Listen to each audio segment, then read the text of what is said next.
Assalamualaikum warahmatullahi wabarakatuh. Rahayu, rahayu, rahayu sagung tumati. Salam sejahtera buat kita semuanya. Saya koordinator ketua Presidium Dewan Kesenian Jawa Timur mengucapkan selamat dan sukses karena program podcast materi-materi sosialisasi untuk kegiatan Dewan Kesenian Jawa Timur telah ada. Harapan kami bahwa materi-materi yang disampaikan ini adalah menjadi sebuah kajian, riset, data, fakta, dan menjadi ilmu sebagai nilai yang ditambahkan kepada pemanfaatan, pemajuan, dan peningkatan sumber daya manusia berkebudayaan. Dewan Kesenian Jawa Timur menjadi bagian yang universal, yang menjadi kaidah-kaidah penting bagi pemajuan kebudayaan. Dan saya berharap bahwa nilai-nilai kejawa timuran tetap terjaga dan pemerintah Provinsi Jawa Timur ikut terlibat di dalam memajukan nilai-nilai tersebut. Dan yang paling penting, spirit bagi para pelaku seni dan budayawan tetap terjaga menyongsong nilai-nilai estetika, nilai-nilai luhur, nilai-nilai ilmu pengetahuan yang perlu dimajukan. Kami berharap dan ucapan terima kasih sebesar-besarnya kepada seluruh pengurus Dewan Kesenian Jawa Timur serta dukungan dari Dewan Kesenian Kota Kabupaten seluruh Jawa Timur agar semua menjadi manfaat buat kita semuanya. Terima kasih. Rahayu, rahayu sagung tumati. Hong wilahin mas tono musidam sekaring pengguna langgeng. Salam, assalamualaikum warahmatullahi wabarakatuh.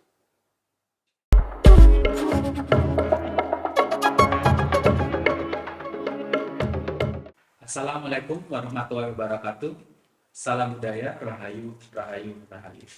Selamat datang di podcast Dewan Kesenian Jawa Timur, episode pertama. Perkenalkan, nama saya Andre. Saya di sini menjadi host untuk rekan-rekan budaya dalam mendengarkan atau melihat podcast Dewan Kesenian Jawa Timur dengan narasumber-narasumber yang sangat kompeten di bidangnya dan membahas masalah-masalah kontekstual. Perlu diketahui rekan-rekan, podcast ini bisa diselenggarakan atas kerjasama dari tim multimedia DKJT dan Badan Pengurus Harian DKJT. Dan kami beri nama podcast ini sebagai DKJT Podcast.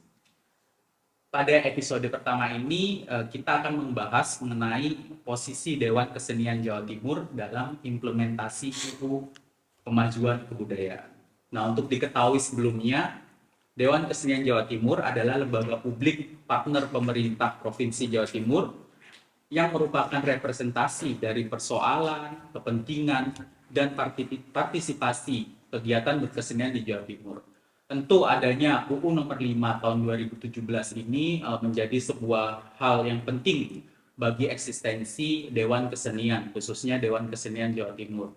Telah hadir bersama kami sekarang dua narasumber yang akan mengupas tentang korelasi atau hubungan dari Dewan Kesenian Jawa Timur khususnya dan Undang-Undang nomor 5 tahun 2017 mengenai pemajuan kebudayaan. Telah hadir bersama saya di sini ada Pak Krisman Hadi selaku Sekjen Dewan Kesenian Jawa Timur dan Bapak Endin Handoko, Endin Didi Handoko. Di sini beliau berposisi sebagai Litbang di Dewan Kesenian Jawa Timur. Pak Krisman dan Pak Endin, bagaimana kabarnya? Baik. Baik, alhamdulillah. Rahayu, Rahayu.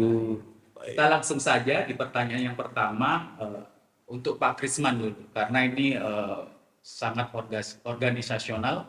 Jadi Pak Krisman, sebelumnya saya sudah menjelaskan sedikit apa itu Dewan Kesenian, tapi kalau dari pandangan Pak Krisman sendiri, apa sih tugas dan tanggung jawab Dewan Kesenian?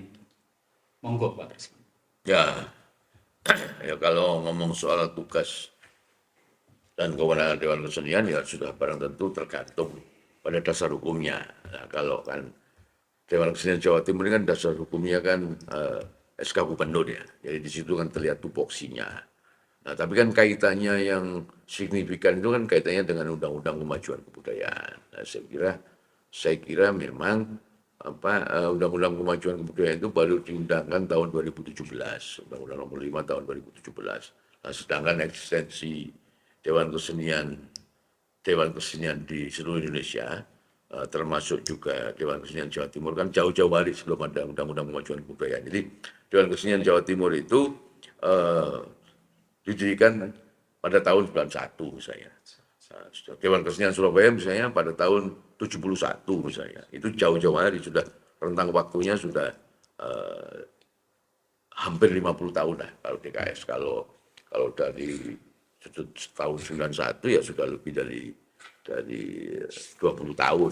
Jadi saya kira kalau perkara soal tupoksi, tugas pokok dan fungsi Dewan Kesenian Jawa Timur, ya saya kira itu sudah jelas ada di dalam SK Gubernur tentang apa dan bagaimana sosok dan profil organisasi Dewan Kesenian Jawa Timur. Saya kira itu. Jadi ada kisi-kisi dasar hukum untuk kemudian menjalankan tugas dan kewenangannya. Saya kira itu.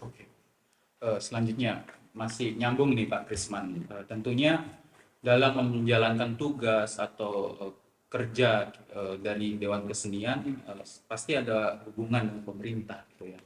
Jadi bagaimana sih sebenarnya hubungan Dewan Kesenian dan pemerintah, khususnya mungkin daerah atau pusat, dan perannya itu bagaimana untuk membagi peran itu? Nah, kalau organisasi Dewan Kesenian itu kan kita ini kan lembaga negara non struktural. Nah, jadi kalau kayak Dinas Pariwisata ya, Dinas Pariwisata dan Kebudayaan itu adalah lembaga struktural. Artinya apa?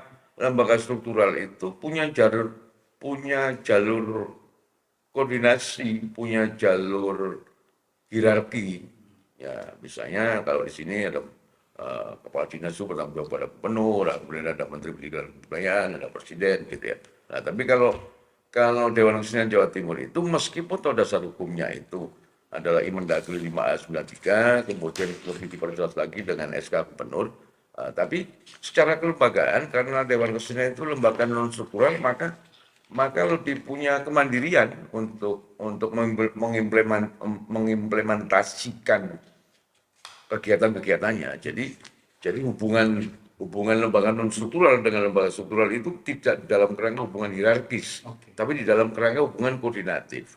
Gitu. Jadi meskipun SK kita adalah SK Gubernur ya, Dewan Kesenian Jawa Timur, kita bertanggung jawab kepada Gubernur, tapi pola hubungan dengan kepala daerah tingkat 1, hubungan kepala dinas pariwisata dan kebudayaan Provinsi Jawa Timur itu adalah hubungan koordinatif. Hubungan dialogis, jadi bukan hubungan hierarkis. Saya kira itu yang perlu dipahami. Jadi lebih ke hubungan non struktural ya. Betul. Bukan hubungan hierarkis. Sekarang ke Pak Endi. Tahun 2017 muncul Undang-Undang Nomor 5 soal kemajuan kebudayaan. Banyak seniman yang menganggap itu sebagai angin segar.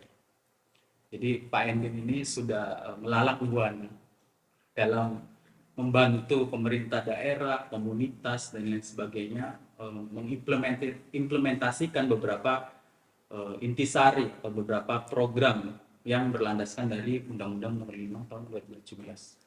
Sebenarnya nih Pak, Saya kira santai aja lah.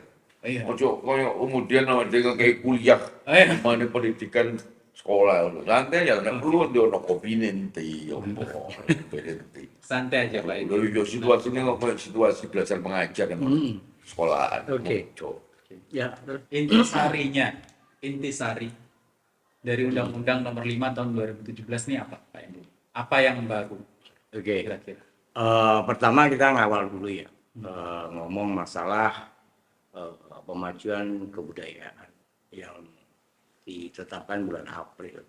Proses panjang awal. Nah kebetulan ketika itu Kongres Kesenian ke-100. Jadi di 2017 itu ketepatan dengan Kongres ke-100. Nah, dari awal itu muncul Rembuk Pendidikan dan Kebudayaan. Awal dari Rembuk itu akhirnya di bulan April itu rumusan dari Undang-Undang Pemajuan Kebudayaan akhirnya dimunculkan di 2018 sekaligus Kongres Kebudayaan. Nah, hasil Kongres Kebudayaan itu ya mengimplementasikan undang-undang dari sebagai amanah, karena undang-undang pemajuan itu sangat banyak menginterkoneksikan dari beberapa lembaga. Nah, isi-isi undang-undang itu ya mulai dari ada OPK, Objek Pemajuan Kebudayaannya, bagaimana asas dari pemajuan kebudayaan, terus sampai bagaimana Undang-Undang Nomor 5 itu memperencanakan semua kota kabupaten memiliki namanya pokok pikiran kebudayaan. Akhirnya muncul peraturan Presiden Nomor 65, setiap kota kabupaten harus menyusun pokok pikiran kebudayaan. Nah, pokok pikiran kebudayaan ini mulai dari semua objek pemajuan dari 10 itu, mulai dari manuskrip, ritual, permainan tradisional dan sebagainya, sampai pada ekosistem kebudayaan dan muncul indikator. Nah, indikator, dan di dalam PPKD pemajuan kebudayaan itu namanya ada permasalahan dan rekomendasi setiap kota kabupaten dikerucutkan ke provinsi. Nah, dari provinsi itulah diakumulasi di pusat, menjadikan strategi dan resolusi kebudayaan. Nah, dari strategi dan resolusi itu diimplementasikan pada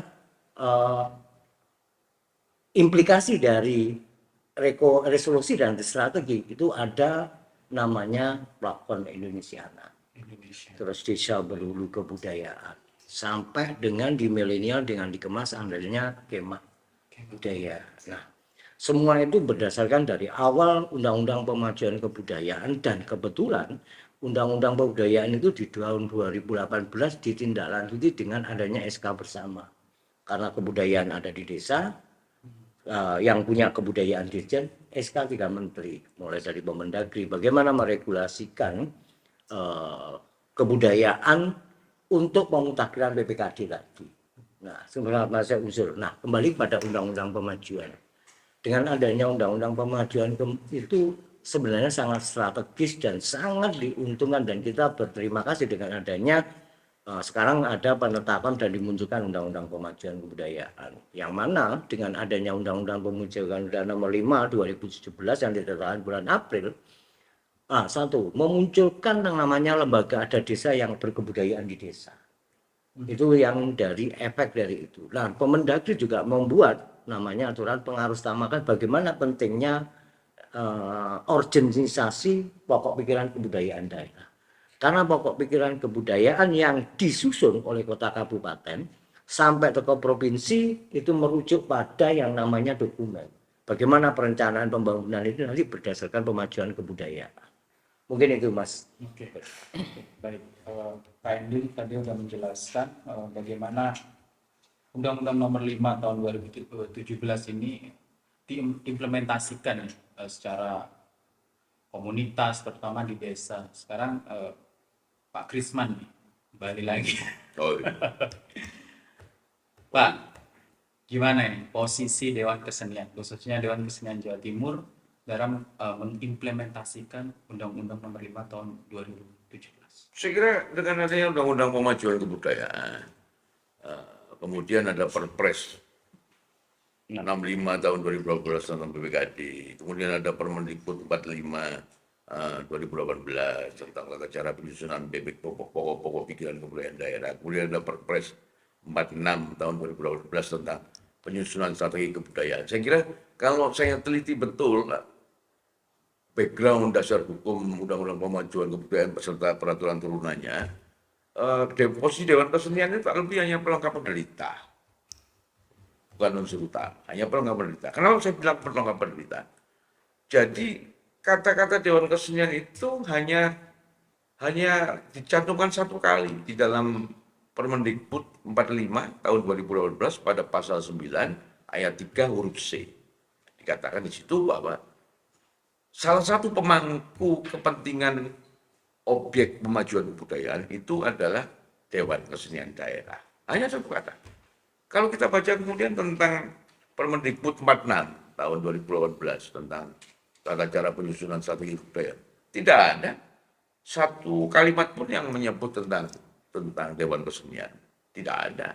Di situ hanya disebutkan bahwa tim penyusun strategi kebudayaan itu kalau di dalam Permendikbud 46 tahun 2014 itu ada akademisi, ada budayawan, ada seniman dengan kriteria-kriteria tertentu yang sudah ditentukan oleh undang-undang. Tapi tidak ada satupun kalimat yang menyebut Dewan Kesenian.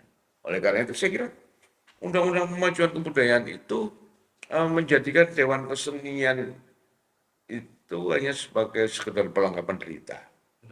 Hanya sekedar pelengkapan derita. Meskipun toh sebenarnya pelengkapan derita itu juga pelengkapan derita yang penting. Karena apa? Karena eksistensi Dewan Kesenian itu sudah ada jauh-jauh hari sebelum ada Undang-Undang Pemajuan Kebudayaan. Jadi Undang-Undang Pemajuan Kebudayaan yang baru diketok pada bulan April 2017 itu perdebatannya sudah sejak tahun 1985. Artinya apa? Baru 37 tahun baru bisa terrealisasi ada Undang-Undang Pemajuan Kebudayaan. Sedangkan eksistensi Dewan-Dewan Kesenian di seluruh Indonesia itu jauh-jauh hari sebelum lahirnya Undang-Undang Pemajuan Kebudayaan. Jadi saya kira meskipun toh pranata hukum tentang pemajuan kebudayaan, Permendikbud, Perpres Permendikbud itu tidak menyebutkan secara spesifik tentang peran serta Dewan Kesenian, tapi karena eksistensi Dewan Kesenian itu sudah ada jauh-jauh hari sebelum lahirnya Undang-Undang Pemajuan Kebudayaan, maka itu membawa dampak kultural dan dampak historis. Karena ada perjalanan panjang. Kenapa saya bilang dampak kultural dan dampak historis yang penting? Karena kalau toh kemudian Undang-Undang Pemajuan Kebudayaan itu tidak diimplementasikan, maka saya yakin para penyusun pokok-pokok pikiran kebudayaan daerah sesuai dengan Perpres 65 tahun 2018, sesuai dengan Permendikbud 45 tahun 2018 ataupun Permendikbud 45 tahun 2018, itu mesti para penyusunnya pokok-pokok pikiran kebudayaan daerah itu tidak bisa lain, mesti banyak dari pegiat-pegiat Dewan Kesenian, entah itu dari pengurus hariannya ataukah itu dari departemen-departemen di dalam Dewan Kesenian daerah. Jadi saya kira meskipun undang-undang hanya menyatakan Dewan Kesenian itu pelengkapan derita, tapi Dewan Kesenian itu punya peran kultural dan punya peran historis yang tidak bisa ditinggalkan. Saya kira begitu. Oke. Pelengkap penderitaan, kata-kata yang keras. Pelengkap. Pak Endin, apakah setuju ini? Pelengkap penderitaan. Pelengkap penderitaan atau ada tambahan bagaimana? Supaya tidak lebih menderita lagi harusnya ono opini. Malah itu. Kalau menyikapi apa yang disampaikan Mas Krisman itu juga cukup parah ya, menjadi pelengkap penderita. Tapi gini, kita perlu memahami dulu lah dasar berkesenian adalah berkebudayaan. Namun berkebudayaan tidak hanya berkesenian. Ini yang harus kita sepakati. Nah, berarti kalau memang seperti itu dari objek pemajuan yang disebutkan Pak Krisman, peraturan Menteri nomor 45 ya Mas. Ya, penyusunan Yang terakhir itu kan yang terakhir itu penyusunan PPKD di PP 65 2018 bahwa dalam penyusunan pokok pikiran kebudayaan itu di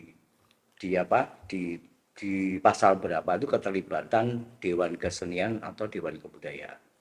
Nah, saya sepakat apa yang disampaikan Pak Krisman. Kenapa Dewan Kesenian ini hanya pelengkap penderita? Karena tidak ada pengakuan pada pemerintah daerah. Nah, kembali lagi posisi Dewan Kesenian.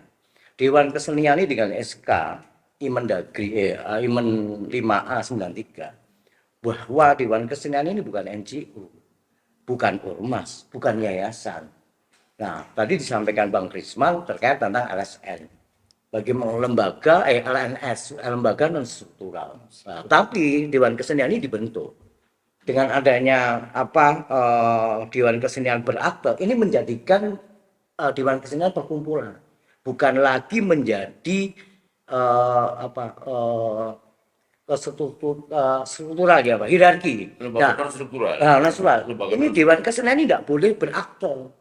Kalau berakte beralih menjadi perkumpulan, karena Dewan Kesenian ini dibentuk dengan Imen 5 itu masih sah ketika meskipun ada Undang-Undang Pemajuan Kebudayaan. Nah, kembali pada pra kongres awal dengan komitmen dan kesepakatan. Kebetulan saya di lembaga kelembagaan seni dan sarana prasarana. Dewan Kesenian tetap berfungsi sebagai Dewan Kesenian, tidak berubah menjadi Dewan Kebudayaan. Karena apa? Sudah lelah ketika betul-betul pemerintah mau improve Dewan Kesenian. Bagaimana perlindungan terkait tentang seni, bagaimana pemanfaatan tentang seni, bagaimana pengembangan dan pembinaan. Nah, ini cukup panjang yang harus dilakukan. Nah, kembali lagi pada posisi Dewan Kesenian. Nah, ini hampir se-Indonesia. Perubahan Dewan Kesenian berakte. Ini yang menjadikan salah kaprah. Ya. Kalau Mas Krisman gimana? Ini kalau saya seharusnya tidak harus berakte, Mas. Gitu. Jadi gini, kalau kemudian Dewan Kesenian itu hendak dibikinkan lagi maksudnya untuk memperkuat kemudian dibikinkan aturan tadi, itu kayak iso. Ya. Karena itu sudah di blok. Jadi kalau mau bikin badan hukum, entah itu yayasan, entah itu perkumpulan, kalau ada kata-kata dewan itu kayak iso. Oke. Ya. Makanya Pasuruan bikin pamong budaya. Nah, gitu. Kan kayak iso. Ya. Kan kayak Oke, ini Jadi ini gitu. ada pertanyaan berikutnya. Dulu, Oke, saya jelaskan dulu. Jadi Oke. kenapa begitu? Karena yang namanya dewan, kita ini Dewan Kesenian ya. Nah, kemudian ada Dewan Kebudayaan. Itu adalah benar-benar kita ini lembaga negara. Negara-negara, betul. Karena itu lembaga negara meskipun non struktural, maka gak iso nek sama notaris Iya. ada badan hukum yang bernama Dewan. Nah, kadang ini pemerintah salah mengasumsikan. Ini bukan organisasi masyarakat loh, Dewan Kesenian. Bukan yayasan. Jadi kenapa setiap ada pengeluaran anggaran di kota kabupaten daerah ini berbicaranya hibah? Salah. Ya. Gitu. Dewan Kesenian ini bukan lembaga swadaya masyarakat dalam arti ini ya sebuah perkumpulan, bukan gitu loh. Nah, berarti dengan mengacu dengan adanya pemajuan kebudayaan dan bagaimana posisi Dewan Kesenian. Nah, ini sebagai dasar hukum. Dasar hukum bukan dalam pembentukan atau membuat lembaga kebudayaan, bukan. Ya, ya. Nah, karena apa? Yang tertera pada pasal 7 kalau tidak salah, terkait tentang lembaga kebudayaan, Pranata. Nah, ini setiap kegiatan objek pemajuan kebudayaan pasti ada pendukung. Pendukungnya ya lembaga komunitas yang ada di desa. Setiap ada ritual ya komunitas ini menjadi lembaga, bukan menjadi payung hukum. Dewan Kesenian berubah menjadi Dewan Kebudayaan, bukan. Oke. Gitu. Ini salah mengasumsikan, mengartikan bahasa hukum pada tataran masyarakat dan kelompok gitu loh. Nah, ini nyambung di pertanyaan berikutnya, Iya. Pak Krisman dan Iya. Pak Edwin. Ya. Semakin banyak di daerah-daerah itu. Mau tadi katanya ada yang tanya netizen siapa itu? Oh iya, netizen. Nanti apa udah dijaring yang netizen? Ya, nanti di jaring ada 3 pertanyaan Pak Krisman. Nanti akan ditanyakan di sesi setelah ini. Ya. Ini pertanyaan terakhir di sesi pertama ini, yaitu nyambung di statement Pak Endin tadi soal Dewan Kebudayaan. Nah, ini kan faktanya di daerah-daerah ini lagi muncul banyak sekali pembentukan atau penggantian dari Dewan Kesenian ke Dewan Kebudayaan. Karena mereka menganggap dengan adanya UU nomor 5 tahun 2017 itu Dewan Kebudayaan itu lebih punya payung yang kuat. Gitu. Jadi menurut Pak Krisman dan Pak Endin gimana? Apakah penting atau apakah perlu untuk merubah Dewan Kesenian menjadi Dewan Kebudayaan? Kalau saya gini, kalau berbicara Dewan Kebudayaan, Iya. setiap kota mau bentuk Dewan Kebudayaan apapun boleh. Tetapi Dewan Kesenian itu hanya satu, karena merujuk pada Imendagri. Nah, undang-undang pemajuan itu tidak harus kita membuat namanya Dewan Kebudayaan, salah. Oke. Undang-undang pemajuan ini untuk melekat dasar hukum ketika kita melaksanakan pemajuan kebudayaan punya payung hukum yang jelas, dalam arti undang-undang pemajuan kebudayaan bukan untuk membuat Dewan Kebudayaan kabupaten. Tidak ada yang membunyikan mulai dari undang-undangnya PP 65 sampai PP 87 2021 tentang pelaksanaan pemajuan kebudayaan. Itu tidak ada. Itu kalau persepsi saya, Bang Krisman.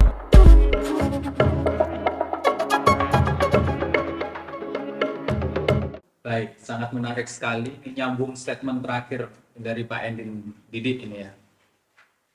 Banyak rekan-rekan di daerah ini sekarang antusiasnya membentuk atau merubah Dewan Kesenian menjadi Dewan Kebudayaan dengan adanya Undang-Undang Nomor 5 Tahun 2017.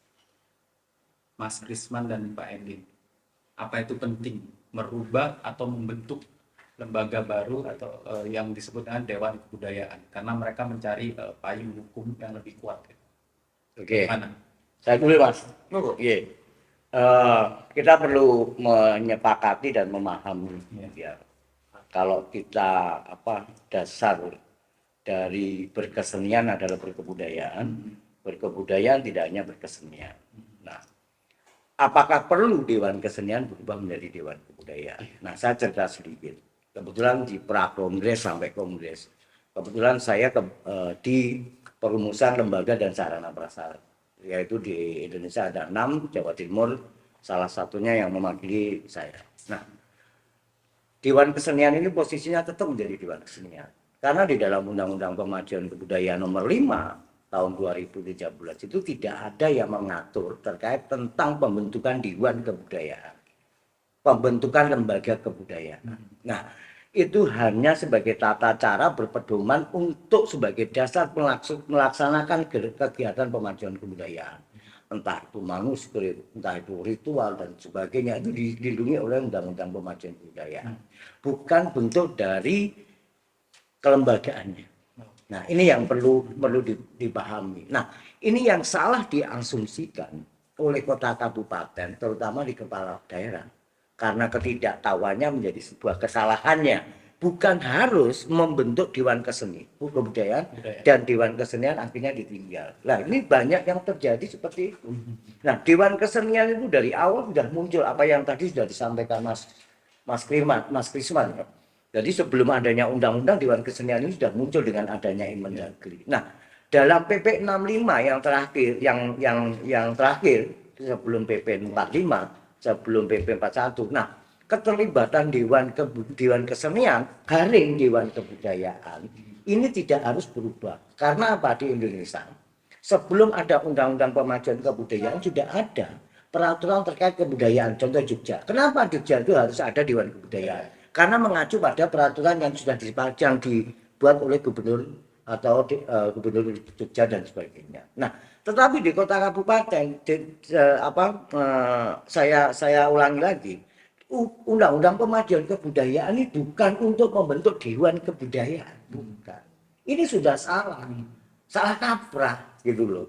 Nah, seharusnya pemerintah harus memposisikan Dewan Kesenian dan mengakui Dewan Kesenian dan memahami isi dari Imen 5A tadi yang menjadi dasar hukum pembentukan Dewan Kesenian kota kabupaten bahkan Dewan Kesenian provinsi Indonesia.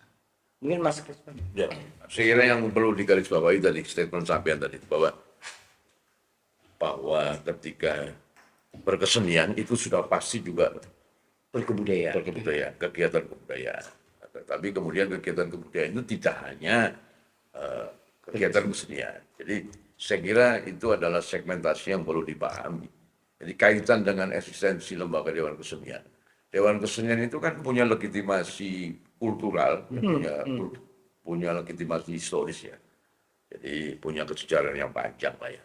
Bahkan sebelum Inmendagri 591 itu pun sudah ada, sudah 93 sudah banyak berdiri Dewan Kesenian Jakarta, Dewan Kesenian Surabaya, dan banyak kota yang lain di seluruh Indonesia. Jadi saya kira memang ketika ada Undang-Undang Pemajuan Kebudayaan itu lahir, itu memang membawa sentimen dan euforia ya ke seluruh Indonesia. Nah, sayangnya sentimen positif dan euforia itu kemudian tidak dibarengi dengan pemahaman yang detail perkara implementasinya, sehingga dipikir kemudian ya sudah kalau ini ada Undang-Undang Pemajuan Kebudayaan maka Dewan Kesenian segera bisa diganti dengan Dewan Kesenian bisa diganti dengan Dewan Kebudayaan.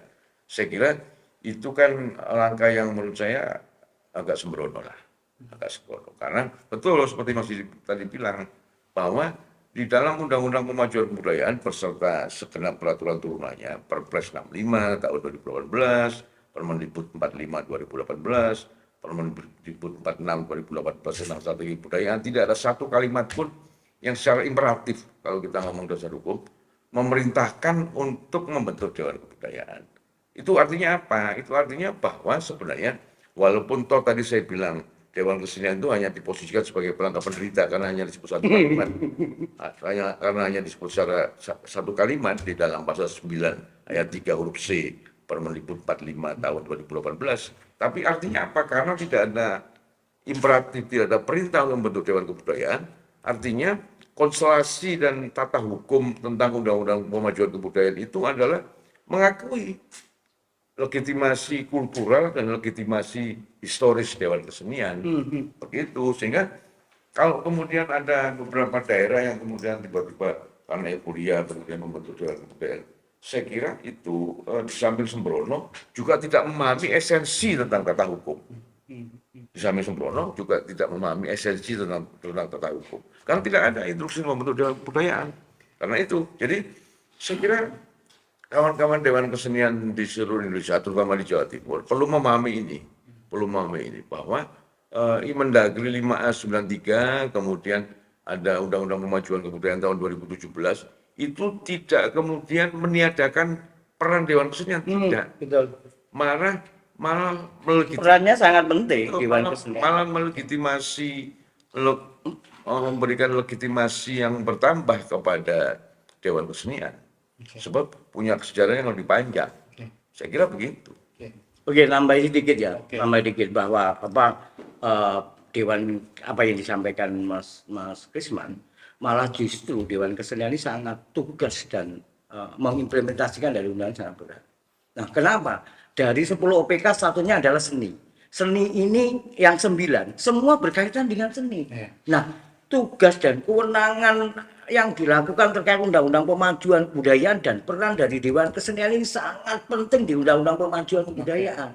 Karena apa? Berkaitan dengan ekosistem kebudayaan. Bagaimana maestro, bagaimana terkait tentang ekosistem kebudayaannya, bagaimana perangkat kesenian dan sebagainya. Panjang ketika kita berbicara peran Dewan Kesenian terhadap Undang-Undang Pemajuan Kebudayaan dan tidak perlu harus berpindah pada yang namanya Dewan Kebudayaan. Saya sepakat dengan Mas Krisman. Tidak ada regulasi Undang-Undang Pemajuan untuk membentuk Dewan Kebudayaan atau Dewan Kesenian berubah menjadi Dewan Kebudayaan.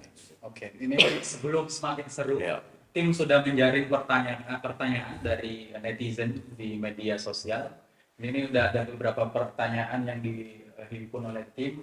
Ini pertanyaan pertama dari Tri Reok ya. Ini peran Dewan Kesenian dalam PPKD dan sebenarnya udah disinggung oleh Pak Krisman. Mungkin bisa di headline lagi apa sih peran Dewan Kesenian dalam PPKD? Nah, itu jelas. Terulang lagi. Jadi kenapa saya bilang Dewan Kesenian itu bukan pemerintah? Karena hanya disebut di dalam satu kalimat, di dalam pasal 9 ayat 3 huruf C Permendikbud nomor 45 tahun 2018 tentang tata cara penyusunan pokok-pokok pikiran tentang kebudayaan daerah. Di situ disebutkan di dalam pasal 9 ayat 3 huruf C itu salah satu pemangku kepentingan pemajuan kebudayaan itu adalah Dewan Kesenian Daerah atau Dewan Kebudayaan Daerah. Hanya disebutkan dalam satu kalimat itu. Sehingga saya kira kalau memahami esensi dari pasal 9 ayat 3 huruf C itu, maka itu juga merupakan perintah secara tidak langsung buat kepala-kepala daerah baik tingkat 1 atau tingkat 2 agar mempunyai dan melibatkan para pengurus Dewan Kesenian Daerah ketika menyusun pokok-pokok pikiran kebudayaan daerah. Jadi itu sebab kalau kemudian disebutkan di sana bahwa Dewan Kesenian Daerah itu adalah salah satu pemangku kepentingan pemajuan kebudayaan. Kalau kemudian di dalam PPKD kemudian Dewan Kesenian Daerah tidak dilibatkan, maka itu sama saja dengan tidak mengindahkan tata hukum yang sudah digariskan oleh negara. Saya kira itu. Nah, saya sepakat ya terkait tentang PPKD karena kebetulan saya menjadi tim perumus pokok pikiran kebudayaan Kabupaten Tulungagung. Nah, ini dianggap oleh dinasti sebagian dari proyek.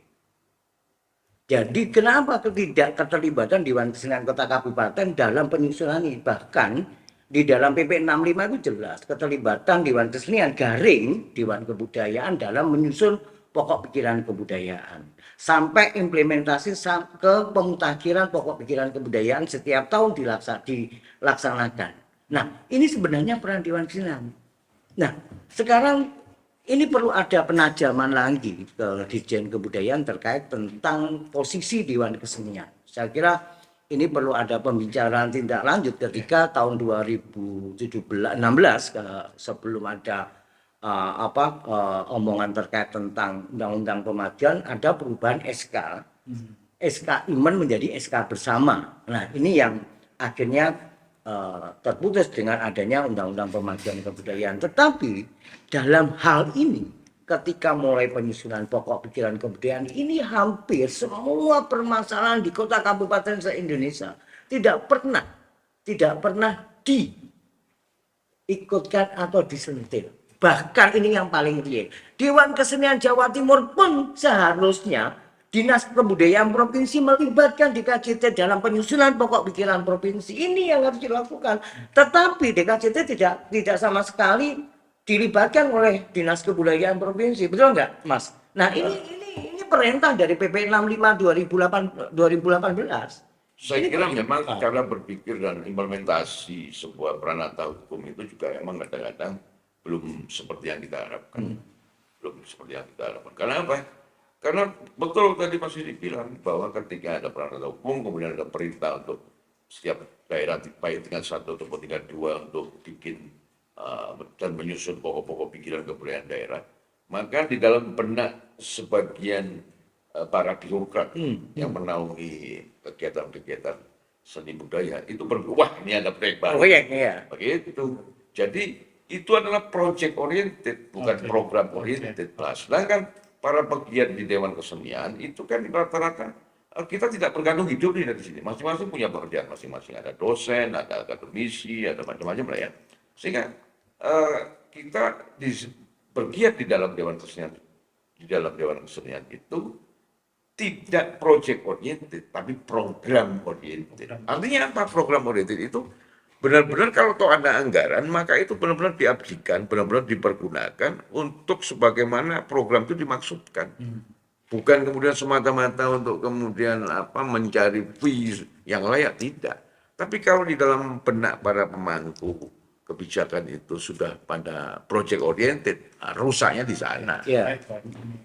Pertanyaan berikutnya dari akun sosial media Mas Prok.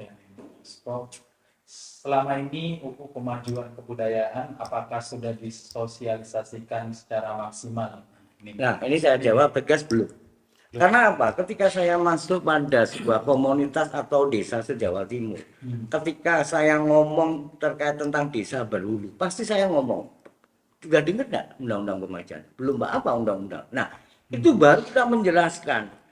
Akhirnya di bawah, di tataran kebudayaan kan sebenarnya gini, ada mikro, miso, dan makro. Nah, di tingkat mikro ini belum ada yang paham terkait tentang undang-undang pemajuan.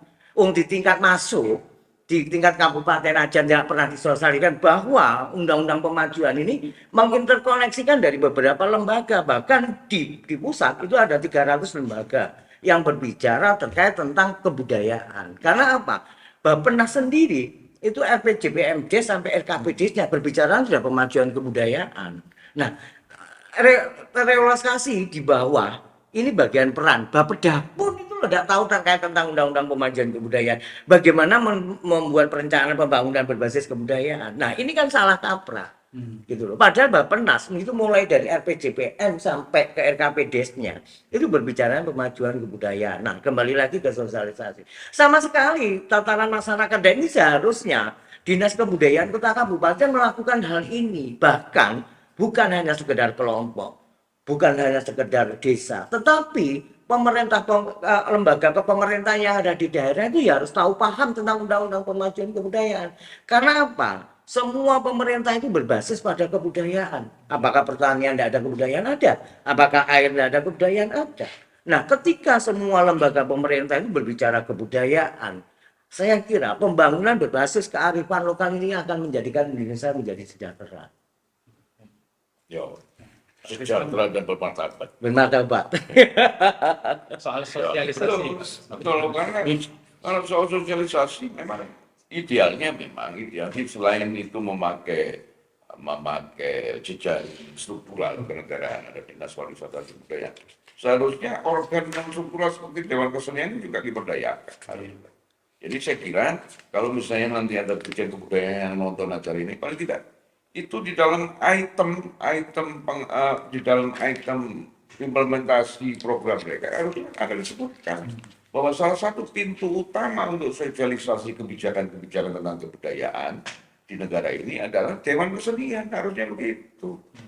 Supaya implementasinya dengan baik. Kalau hanya mengandalkan pada jaringan lembaga struktural negara, maka yang terjadi itu tadi project oriented, bukan program oriented. Saya kira itu. Oke.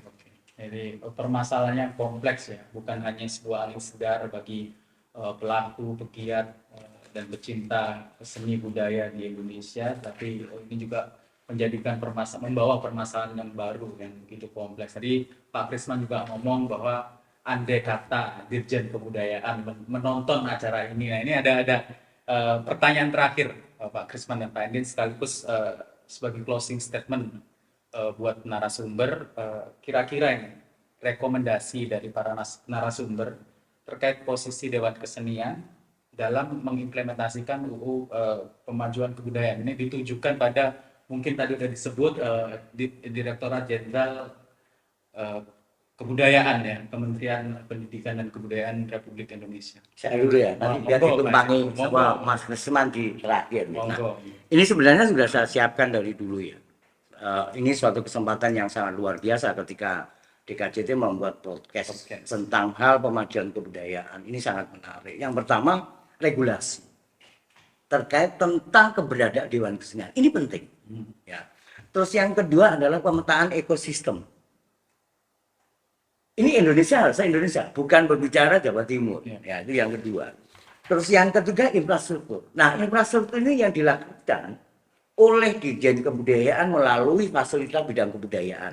Nah, ini juga maksud saya, ini pernah saya ngomong dengan beberapa teman direktur cara memverifikasi, cara menentukan, ini yang belum ada sebuah keterbukaan ya saya kira. Ini saya jujur, ini perlu ada apakah dalam verifikasi ini Dewan Kesenian tidak pernah dilibatkan.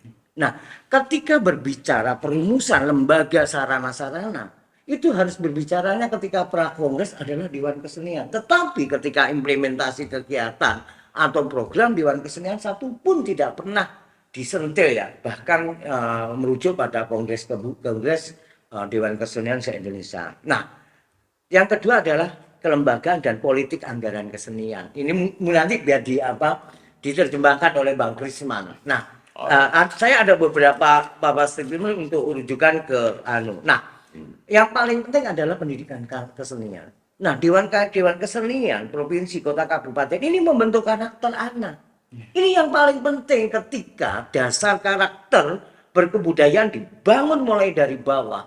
Sekarang mulai menggeliat dengan adanya, saya ngomong hal yang lain negatif terkait kebudayaan asing yang masuk. Nah, sekarang karakter atau anak itu kan sekarang berubah. Nah, melalui Dewan Kesenian Kota Kabupaten yang nanti akan bersinergi di desa dengan lembaga adat desanya sesuai dengan PP 18 2018 ini bisa diinterkoneksikan, bisa disinkronkan ketika regulasi ini nanti jelas. Karena apa? Orang ini berbicara Dewan Kesenian apa sih dasarnya? Ini kan belum kuat. Nah, yang terakhir adalah pengembangan sistem pusat data dokumen. Nah, semua berkesenian ini lokusnya ada di Dewan Kesenian, mulai dari kesenian, bagaimana tutorial kesenian, bagaimana deskripsi tentang kesenian, terus dokumentasi kesenian itu ya berada di Dewan Kesenian gitu loh. Nah, kenapa dalam kongres itu Dewan Kesenian tidak harus berubah menjadi Dewan Kebudayaan? Karena apa? 7 komisioner yang diatasi, yang dilakukan oleh Dewan Kesenian sangat banyak melalui 4P ini tadi, belum sampai ekosistem kebudayaannya dan sebagainya. Nah, yang terakhir adalah jejaring kesenian, Mas. Ini penting. Contoh Jawa Timur, adakah interkoneksi satu kawasan berkesenian yang sama? Umpamanya Ponorogo dengan berkawasan yang sama, Mataraman berarti sama berkeseniannya. Terus Arek bagaimana? Nah, ini sangat penting ketika Dewan Kesenian punya jejaring kesenian se-Jawa Timur, bahkan nanti sampai ke provinsi. Mungkin itu Mas Bisma. Ini closing statement ya.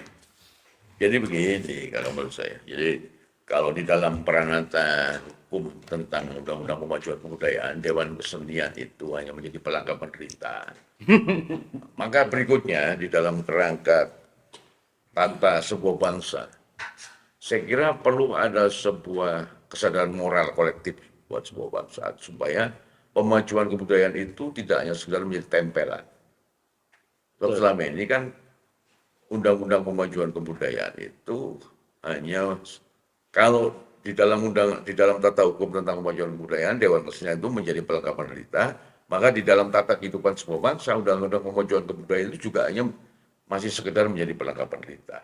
Belum ada sebuah kesadaran kolektif bahwa kesenian dan kebudayaan itu adalah bukan sekedar barang tempelan, itu adalah berkaitan dengan identitas dan martabat bagi sebuah bangsa. Jadi itu adalah perihal penting yang perlu ditumbuhkan sebagai sebuah kesadaran kolektif. Nah, kaitannya juga dengan jejaring, ya, dengan jejaring kebudayaan. Nah, ketika Jatim Art Forum tahun lalu di Batu, kenapa kemudian kita sampai menghubungi Dirjen Asia Pasifik dan Afrika, misalnya? Karena kita berpikir bahwa yang namanya jejaring kebudayaan itu untuk menumbuhkan ekosistem kebudayaan itu tidak hanya look in, tidak hanya melihat ke dalam, tapi kita juga perlu memikirkan ada jejaring kebudayaan internasional. Paling tidak antara bangsa-bangsa Asia Afrika yang terdekat misalnya. Kalau dulu sudah dimulai oleh Bung Karno ada konferensi Asia Afrika. Jadi jejaring kebudayaan itu perlu mulai ditumbuhkan, tidak hanya look in tapi juga look out. Berikutnya juga supaya kesadaran kolektif sebuah bangsa tentang pemajuan kebudayaan itu tidak sekedar menjadi tempelan, tapi ada sebuah kesadaran bersama untuk melihat bahwa kebudayaan, pemajuan kebudayaan itu adalah persoalan serius perihal identitas dan martabat bagi bangsa Indonesia. Saya kira itu. Tutup sedikit Mas. Oke. PPKD itu ditetapkan dan ditandatangani oleh Bupati. Berarti berlogo Pancasila. Berarti isi dari pemajuan kebudayaan yang tertera pada pokok pikiran kebudayaan secara legitimasi hukum, itu sudah menjadi hak pokok dari kota kabupaten itu sendiri. Sama halnya dengan mengartikan dari kearifan lokalnya daerah. Baik. Oke. Oke, banyak sekali pesan yang disampaikan tadi, mulai dari jejaring hingga penguatan posisi Dewan Kesenian. Tapi disayangkan karena durasi dari podcast kita yang terbatas, maka pembicaraan kita, bincang-bincang kita harus berakhir pada saat ini. Jadi demikian dari DKJD Podcast. Untuk selanjutnya mungkin netizen atau para pendengar atau para pemirsa bisa menantikan di episode-episode setelahnya ini. Jadi terima kasih Pak Trisman, terima kasih Pak Endin atas waktunya. Dan salam budaya, rahayu. Sampai ketemu lagi di DKJD Podcast episode berikutnya. Dan tetaplah berpikir merdeka. Merdeka.